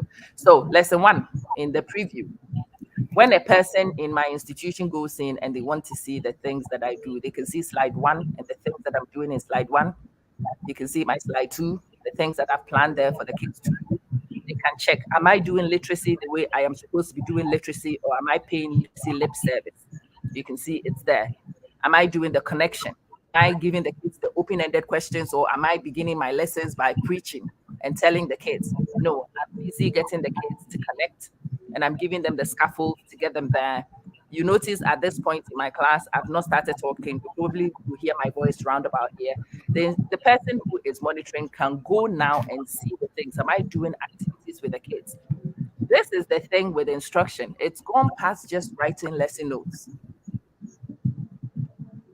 Is this making more sense? Mm-hmm. Yeah, So it's making a lot of sense, and bring we it. agree with you perfectly that we have to write notes or we have to plan our instructions. However, the problem is with how it should be planned, whether it should be handwritten or it should be electronic. This is our fight with our supervisors. So clearly from what you are showing us, yours is electronic. We are transitioning from manual to electronic, but our supervisors don't want to transition. Today, if you use your hand to write, use pen paper to write a letter to the office, they will reject it. But when they come to the school and they want to vet your lesson note, they want it handwritten or they won't take it. That's our beef right now. Not that we don't want to write a lesson note. We want to. Listen, I was having this conversation with somebody else about it. In the 21st century, there's actually no need to even have this fight with somebody. All you need is to write your notes, go to the text and change it to handwritten format, impose it onto their own lesson plan template, and print it. And honey, you have handwritten notes in blue ink. The technology has made nonsense of some of these arguments you can have with people. Yes, I can actually take the same lesson I showed you and I can have PDF formats of it. I can convert it to Word documents. We are no longer restricted to some of these things if we will be creative. So if there was an old archaic guy who was coming to observe my lesson and wanted to see handwritten notes, I will copy the text. Or sometimes you can actually flick one button and it will change it from Times New Roman and it will send it to, I think Vendetta or Vendetta is one of the handwritten ones. You can have a lot of handwritten text forms. And you can impose it onto, you can actually scan their lesson plan template and you can impose this text on it. And you can actually change the color to blue. And honey, you've got blue ink, haven't you? Haven't you? Have we or have we not? Please answer my question. Haven't you? Actually, they have a notebook that they have given us. So it's not as if you can convert the electronic one to a handwritten format and present to them. They expect that the one that they have given you, you write into that one. Even if they have not given you, you use your own money, go and have it printed, or you buy the one that they are selling in the market. You use pen, sit in the night and write into that particular note before they vet it. This is what and I'm it saying. makes no logical sense. Don't wait. So some of our colleagues, what they do is that they now pick the electronic one, the one they have written on their laptops or on their phones. Then they now sit by it and recopy before they will take it. The same thing, the same content, but they will accept. No, listen, this is what I'm saying to you. Look, some of these observers are archaic. Don't get me wrong. They don't know the technology you know. So you finish embossing, you print it and bind it, and they'll come and see a bound physical copy on your table. Who will know that you didn't write with your hand? Who will know? You understand the conversation we are having? Again, we can go around in circles. We have constraints. Of course, we have constraints. All right. Some of the administrators are archaic. They don't understand what has happened. I understand. But you, as a young person who understands the leverages and affordances that the technology can give you, I really don't see where we are. I've had this conversation with people. I don't like Nearpod. I will print it PDF for you, but it's from the same place. Have the PDF. You don't want it. Okay, let's make a PowerPoint. Will that make you happy? Let's convert to PowerPoint. Well, we are here. And I will use what I want. I will not waste time hand copying. There is no need why you should. Go to Word now, copy any text and find the handwriting text forms. And yes, I have beautiful handwriting. I have printed it, sitting in my book, if you want to see it, on my desk. Do we understand? Yeah, I think this time this person is just giving a vivid, how they call it, testimony. Because he's one of my students. He was in one of my classes. He went for the course. When we advertised this course, none of them, even for free, to the extent that it was free, they were not ready to go. Yeah. And they are the same ones who will come and complain about using technology, integrating technology, TPAC, and all those things. And you see, the disconnect between the TPAC is the problem. It's been content every since time immemorial. So where they can find the common point, integrating the pedagogy and the technology, that is the problem. That is, and Honorable Jerry, since 2010, I don't write lesson notes. You can ask those my colleagues. I don't write. You, the supervisor who want to come, then you have to cry, because I will type it and I will print it and I'll present it to you. If you like, throw it away. I don't write. But you see, if you have colleagues who are not ready to transition, that is where the problem is. That is where they will reject it and still take the handwriting one. I can still type it and let some, at a point when they were insisting, I type it and I let some of my students with their nice handwriting, they copy it in the notebook. Voila, it's done. If you don't want the type one, well, the handwritten one is there for you to see.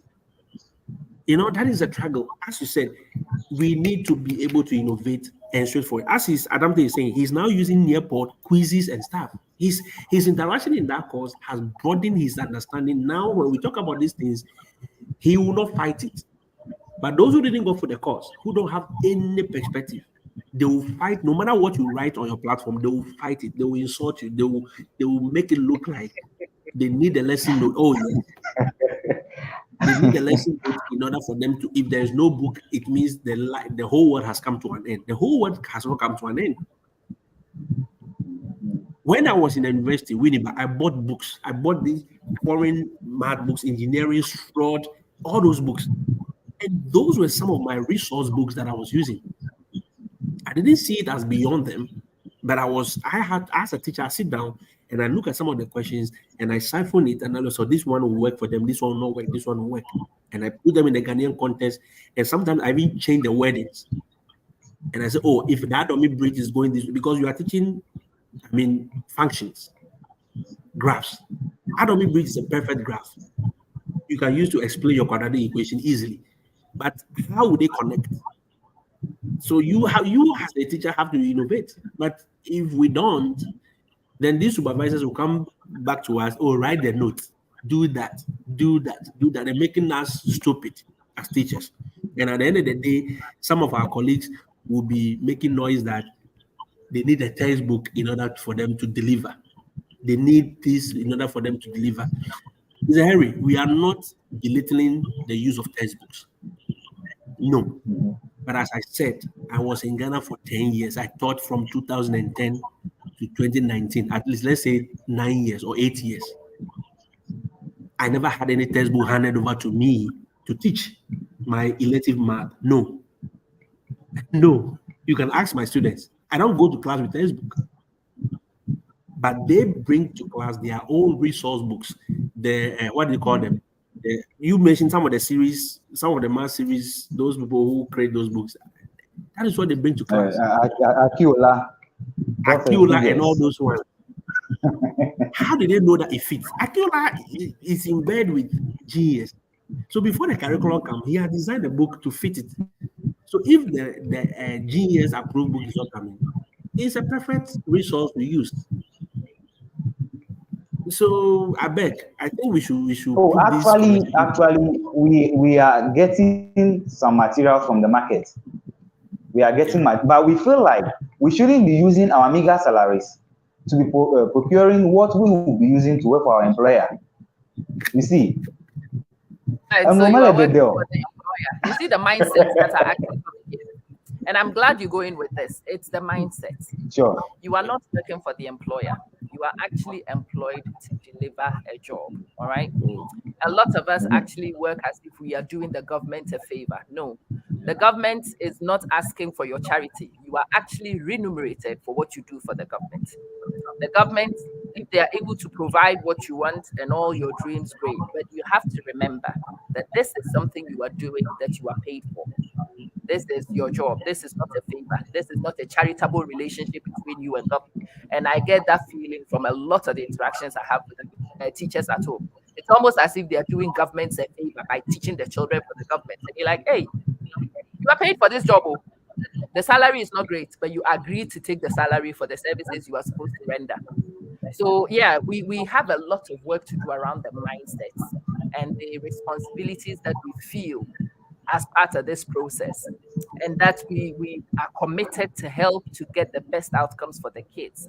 And no, that's not as a favor to the school you are working for or the government system you are working for, but that's actually part of your professional ethics and your delivery.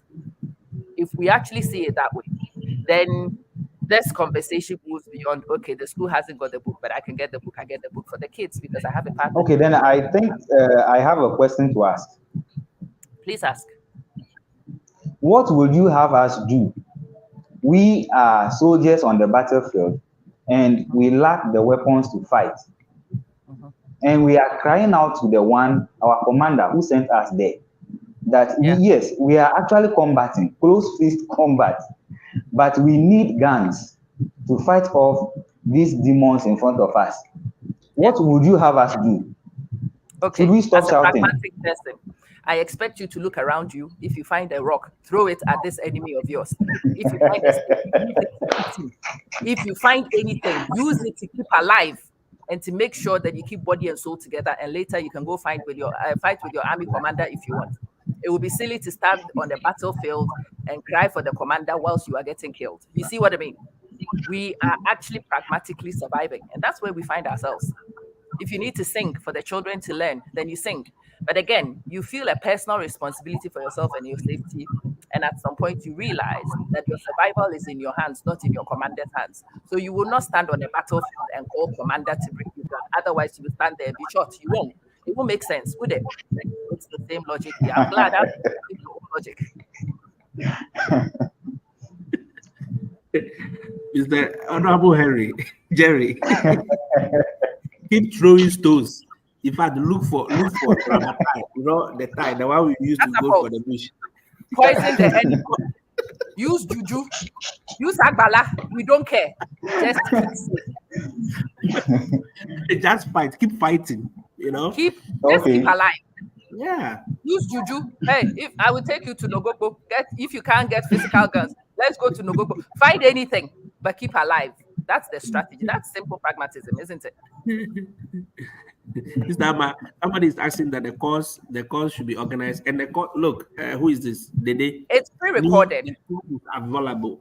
If you want it, send her an email or a Facebook request. I can put you in and the course available to you. Yes. It is recorded now, so you don't need to wait for live. That's one of the things that I do. I run the live when I don't have the material ready, but I actually record and I make the package available. And I'm glad there was Stephen Nate, Adam Tay was on earlier. He was in the class live, but there were a couple of people who have also got into the class. I think Yao Wachi was on at some point. Yao Wachi joined the class later. Yao Wachi is now in the US. I went the pre-recorded one. It's there. Look, are you going to sit there and play victim? This is the question we are having. Do you feel a victim?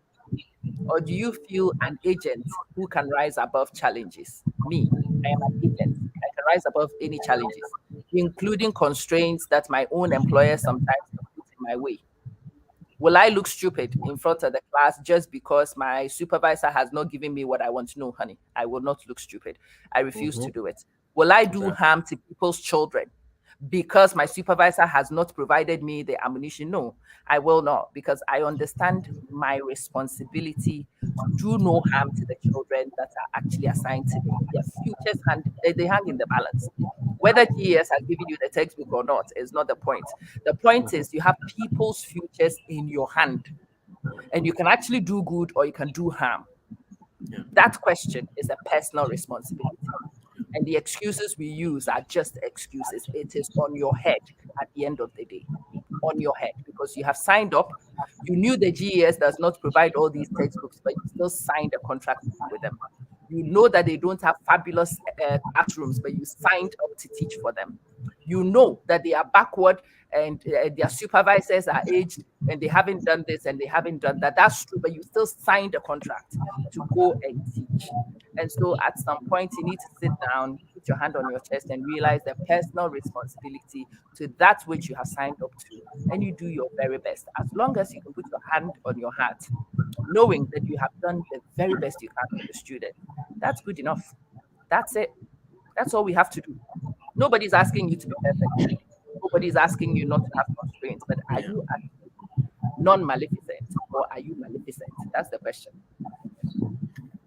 This to add up to what Stama said. When I began teaching, I nearly got into that same mode of teachers trying to complain every day about things. Then one big man in where I live, asked me, if someone is doing the same thing to your children in another school, will you be happy? No, I will not. That's the question. So I changed my attitude right from there. There were things, there were sacrifices I had to make. I mean, you can ask those in Mampon, some of them can attest to this. There are sacrifices I have to make, and it's like, are you okay? Why are you using your own money? I say, well, the thing has to be done. By the time I come to my class, I've printed the questions from home. With my own toner, with my own fuel, I drive to school. Why will I do it? Because you want, somebody's daughter, somebody's child is in your hand. You don't want the same thing to be done to your children anyway. So I think that mindset, we need to change it. And that's what I keep telling colleagues. That look, the government have set up certain things. They want you to be like that. Then they can be using you for elections, they can be using it for these things. And we jump onto it because we think there is money outside there. No. Let us change our mindset, the attitude towards work, how we approach the job. Look, no matter, there is nowhere all over the world teachers are not paid the best. Trust me. Thank you. Even I don't like my salary. Exactly. I don't like my salary. I don't like it. Exactly. Don't think I like my salary. No. Don't think I get all the things I want. It does not exist anywhere. Anywhere. A colleague just came to my door when we were doing the conversation. He just came that, I gave him one of the apps. He said, "Oh, I don't see this feature activated." I said, "Yes, sister, you have to pay for it, $145." She said, "What?" I said, "Yes. It's not activated in the version you have. You have to pay for it." And she was like, "So how?" Because there is a student in her class that does not use electronic devices. So she has to improvise. For every word she gives on the electronic device, she has to give the student a paperwork. And how do you get that paperwork from the same work you give? She will have to pay for it and print it out. And that is exactly what she's going to do. Why? Because you have accommodations to give. And these accommodations are legal things that you have to adhere. If you don't do it. That student reports you, your job is done. Bam. And the district is not providing, but you are still responsible. This is the thing with liabilities that we don't seem to understand. You are liable for everything that happens in the classroom as long as you've signed up to be there. You signed your contract, like I said, knowing the GES and the limitations, and you signed to deliver. And there are certain core outcomes that you must deliver regardless of what's going on. And it is up to you to either stand on the battlefield and cry for your commander, or to find a stick, to find a rock, to do juju, and get yourself out of there. So, Honorable, I think now. So what we are basically doing is that we are trying our best in the classrooms, but we are calling out for help. We feel like if we continue to use our personal resources to continue to do the work, they might neglect us for too long. So we are doing the work while still shouting for help. That's what we are doing. I think it's not as if we have entirely neglected the work. Are you sure? Are you sure? Some people Jerry? might be doing. Yes. You see, Mr. O, you said something Yeah. earlier. You said Yeah. something, you asked a certain question that Mm-hmm. what if someone else is doing that to your son Mm-hmm.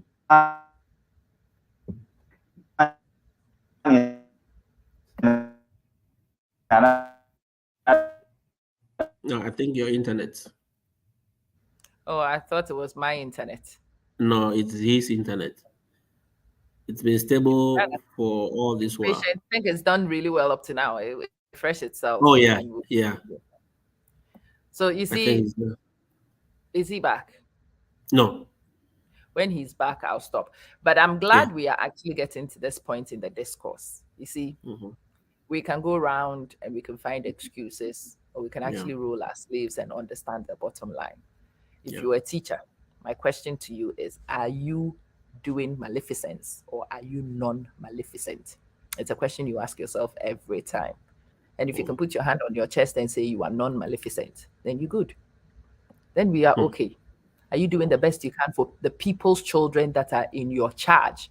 Exactly. Yes, there are many things we can use as excuses, but are you doing the very best you can for those children? That's all you can do. Then you are good. The textbook Hmm. situation and all those things, they exist. But are you doing the very best you can within the constraints? Then it's Yeah. okay. Then we Yeah. fine because you can't do any more than that. That Hmm. that's where we are at. Me, I go to school, I do what I can, I give the very best I can within the confines and constraints. Yeah. And as long Yeah. as I can put my hand on my chest, I sleep peacefully. I've done my best. I've done my bit. That's the Exactly. question. That's Yeah. the simple guiding principle. Hmm. And I Patience. think yeah, sorry. Patience was Patience. asking for my email. Okay, my Yeah. email is info@moneyama.com. That's the best email for me. Info@moneyama.com. My ama is just one M. Info@moneyama.com. It's better for a lot of you to do WhatsApp. You can WhatsApp it the Ghana number so that Okay. somebody who is on that particular one, I've left Ghana, so please don't try calling me and telling me your marital problems because you will not even get a response on it. I'm not there. Okay. Is that what the My number again? okay, so it's +233 54 778 9577. And it's the same number you will use to pay your fee by mobile money to get access. Okay. I have two courses that should actually be of interest to you. The first one is the Pedagogy to Heutagogy course. I'm actually sat here reading some of my writings here. And it's interesting if you actually go down the research. Nobody needs to convince you about the changes you've got to do with your practice. The one guiding principle in all this around teaching is, are you maleficent? Do you do harm or do you do good? Yeah. In order to Yeah. do good, there are certain skills that you need, and you've got to continuously update. Otherwise, you will do harm by default, by accident. That's what you Mm-hmm. don't want to do. So, from pedagogy to heutagogy, that's the one Stephen Nate Adamte was referencing. And for those of you who also want to go abroad, we had the teaching conference. It was a 3-hour session going through everything, starting from how to prepare your CVs, how to write your personal statements, where to find the jobs, how to do this and that so that you are ready. That was 3 hours, three Yeah. hours solid of information that you will need, especially for those of you who want to go abroad to teach. Those are two provisions that I will highly recommend. But even if you are going nowhere, I will still recommend you check the pedagogical training. It is ridiculous. I am doing it for 500 cities. At first, I was asking government school workers to do 500 and private school workers to do 800. I can't even be bothered to be checking anything at the moment. Anybody who wants in, you get your 500 cities and you get in the course and you will go see 10 hours of recording. 10 hours plus question and answer time on instructional techniques and instructional paradigms and the things that you can do in practical terms to transition from being driven, teacher driven, pedagogic, through to being learner centered and abreast with the thinking of our age. Okay. Oh, thank you guys. I see the number has been typed and the email addresses have been typed on there. So, yeah. There you go, Selassie. Did we lose Jerry? Yes, I think we lost Jerry, and I've tried calling him behind the scenes, but I think the internet has given up on him. So if he He's does, done very well.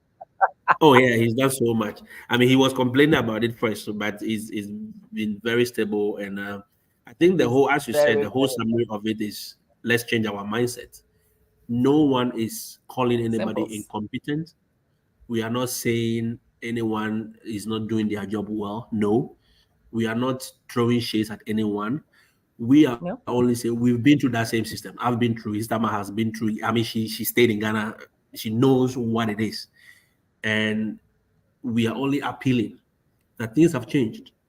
If you still want to continue to teach, things have changed. Things have upscaled. You need to come up to the level, or else it will be like, I mean, you are just crying in the you same do thing. harm to the children. You do harm to a lot of people's You children. do harm. That's, You know. yeah, that's the bottom line. If you don't Yeah. upgrade and if you don't update, you will do Yeah. harm. And what you want as a bottom line is to do good if you can. But if you can't do good, do no harm. That's what we Exactly. actually sign in the teacher's grid. Exactly. In the Yeah. teacher's grid, you do good if you can. And if you cannot, you make sure at the very bottom line, the very minimum is you do no harm. You Exactly. have to remember that and let that guide you in all your instructional decisions and in all your interactions with people's children because their future is in your hand, actually. You Hmm. determine a lot. You're a very Yeah. dangerous character when you don't do a good enough job. Yeah. Yeah. And a lot of students and a lot of people have fallen out because of this same thing. I Yeah, mean, colleagues of absolutely. ours, friends we grew up with, they fell off the road just because a teacher couldn't. And you listen to them, you realize that they are not daft. I mean, no one is daft, no one. Oh, But the way it was presented, the way they had the training yeah. was wrong, and it Do cost no them a harm. lot. Yeah, it cost them a lot. Remind yourself at all times, if you're a teacher, write it down somewhere. Do no Yeah, harm. The actual technical term is non maleficence. If you exactly. can't do beneficence, if you can't do beneficence, you do not do maleficence. No. At all times, you must be non maleficent. Yeah. Do no harm. Remember that. Yeah. When you are actually not teaching in the right ways, when you are having the children play instead of learning, they are not going to pass their exams. It will keep them behind. You are going to affect their life chances. You are doing harm. When you are Exactly. there talking unnecessary things instead of teaching math, you are wasting Mm. curriculum time. You are doing harm. Yeah. When you are standing there and letting your technological challenges hold these kids back so they don't experience what their colleagues are experiencing, you do Hmm. harm. You do Exactly. harm. And yes, as Exactly. teachers, we can do harm in so many ways, sometimes accidentally, a lot of the time unknowingly, but you are still doing harm. Yeah. So you have to ask yourself all the time, Mm. what can I do to limit the harm I do to people's children? It's a weight of responsibility I don't think a lot of us quite understand. We are in No. the classrooms talking and we think it's just a job. It's not. Because what somebody can do to you when they are a customer service advisor in a shop and the impact of that on your life is not the same as what you can do in a Hmm. classroom to people's Hmm. lives. If I go to the shop and the person serves me well, great. If they don't serve me well, it irritates me for a short while, but its effects are short lasting. Mm. So that one is not a big deal. But you in the classroom, you would affect how far a kid can see themselves go. You can affect the skills that a kid finds. You can be the inspiration who makes kids go and do things, but you can also be the one who makes kids give up. And sometimes your whining and excuses pass on your negative mindsets to these kids. You do harm in so many ways that most of us don't even realize. You become a whiner. You complain and complain, and you teach the children to whine and complain. And you teach the victim's mindset to the children without you knowing. You've got to actually always reflect because you are on a pedestal for these kids. They see Exactly. you. You are actually even more powerful than a lot of their parents because they spend more time with you than they spend with their parents. You Yeah. have the moral obligation to teach them, you have the social obligation to teach them, And you Yeah. also do have a contractual obligation. You are obligated in so many ways that I don't think a lot of us actually realize. I don't know if it's a gap in our training, whether people don't actually explain the creeds we sign when we actually put our signatures on the dotted line to become a teacher. But it's a huge responsibility. Maybe some of these conversations might bring the conversation to the fore and get people to think. But at all times, if you don't remember anything from me today, remember that anything you do, you've got to reflect very carefully and make sure that you do no harm if you are not able to do it. Thank you so much, Stama. I really appreciate your time. I mean, I know it's very late in Abu Dhabi and you are still up, I mean, interacting with us. And it's been a good discussion. And as I know, a lot of people are asleep in Ghana. Some are not, but they are not interacting with us. Please share the video if uh, this conversation can go far. We want this conversation to change mindsets, to change lives. Look, no one is calling you incompetent. No, we are all intellectuals. We are all good at what we do, but we shouldn't let the availability of textbooks be a challenge. I mean, it shouldn't stop us from impacting in the lives of these children. The PLCs, I will advocate and I will ask that we should take a second look at it. If your supervisors are not doing that, you as teachers in the classrooms, in the schools, in the departments, please take a second look at these PLCs and let's do it well. If you do it well, it is a resource for you, the teacher, yourself, and you enjoy it. You realize that, oh, this can actually help. Because, as I said from the beginning, it is a place where you can be free, talk about your weaknesses in your classroom, and also share your strength and pick, I mean, things from other teachers as you can also implement in your classroom. So these two things shouldn't be an impediment to any teacher in our part of the world, not in Nigeria, not in Africa, not in Ghana, not anywhere. All right, whether you are in Kenya or wherever, the standard must be upheld.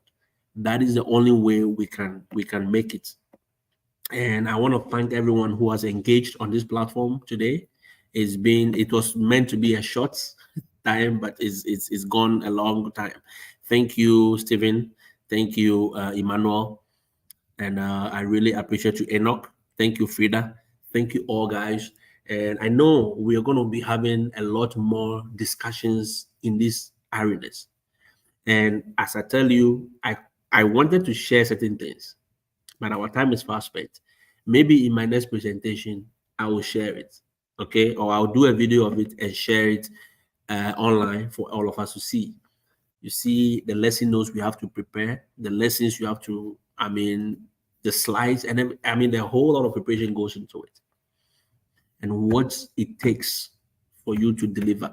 It is not, in fact, I tell people it is more difficult to teach in the West than to teach in our part of the world.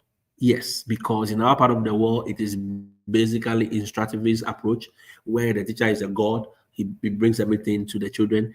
But here you are meant, in fact, the children are part of the whole learning process. And that is what we call the child-centered. You know, back home, we were taught all these things in school, but we are not practicing it. But here, all those things are brought back to life. I mean, you practice them to the core, and you have to how do you call it? Show that you are worth the money or the salary you are being paid. It may not be the best. I mean, teachers all over the world, they are not the best paid. Trust me. Academia is not the best paid, but we have signed up for it and we must deliver. All right. I thank you all. I wish you all the best. Vivian, thank you so much. Tope, I thank you for still being with us. I know it's very late in Nigeria, but you have been with us all this while. I really appreciate all of you. And Aris, Aris, thank you for being here. Thank you so much for joining us for the discussion. And if you have any questions, please feel free, send me a WhatsApp, send me an email, or DM me. And if I have the opportunity, I will respond in appropriate time. I wish you all the best, and let's have a fruitful semester, a fruitful week. I will come your way again with another insightful decision. Mr. Jerry Akboho, thank you so much for joining today's discussion.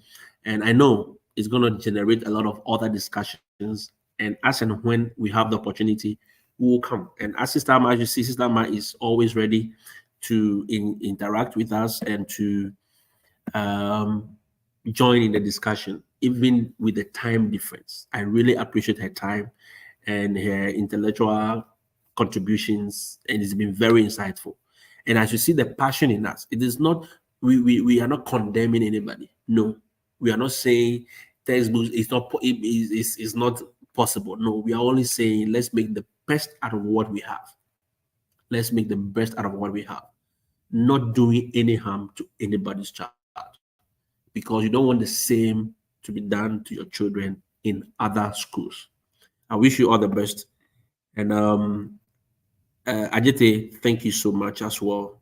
And I'll see you another time. Have a blessed evening.